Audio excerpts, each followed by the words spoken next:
Mga dive shop sa Lapu-Lapu City inanay nang nakabangon nunot sa pagluag sa travel restrictions. Apan mga corals nga nagusbat atol sa bagyong Odette, kinahanglan pang tabangan aron mabalik ang kanindot niini. Siluan mayroon din sa report. Short dive. Sukad nga miluag ang travel restrictions, anam-anam nang mi-operate pagbalik ang mga dive shops. Apan aminado ang diving instructor nga si Raymond Banga nga anaa pa lang gayud sa 2% sa ilang mga foreign clients ang nakabalik. Dili kay yung bulto mo ari ba. So nay mo abot usa, ugma nay mo abot lain. And then kuan lang na sila dili ingon for 1 week. Good for 1 day ra na sila.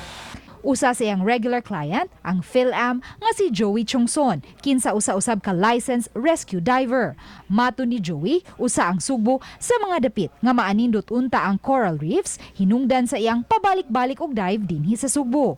Apan gikasubo niyang nahiagom kini og dakong kadaot gumikan sa bagyong Odette.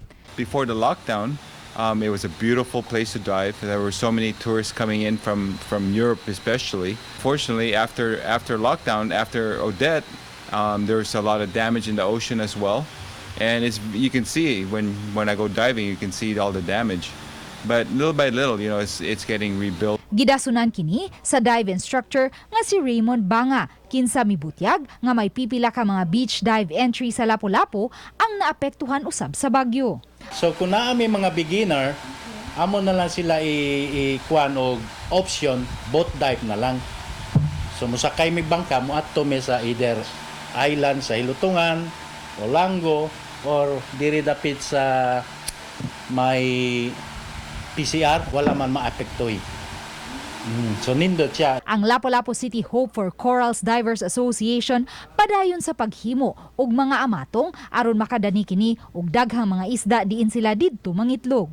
Gipasigarbo usab sa scuba diving instructor nga si Lavelia Bell Chua nga ubay-ubay na sa ilang mga na-train ang na-hire na usab sa nagkadaiyang mga dive shop sa Dakbayan. So karon na hinahinay sad ni nga nag-rehab gud ni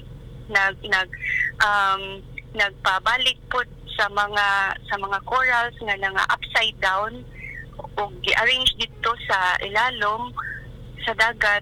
So hinahinay na sad nga namalik po ang isda. Uban ni Marlon Malgazo, Luan Merondina, Balitang Bisdak.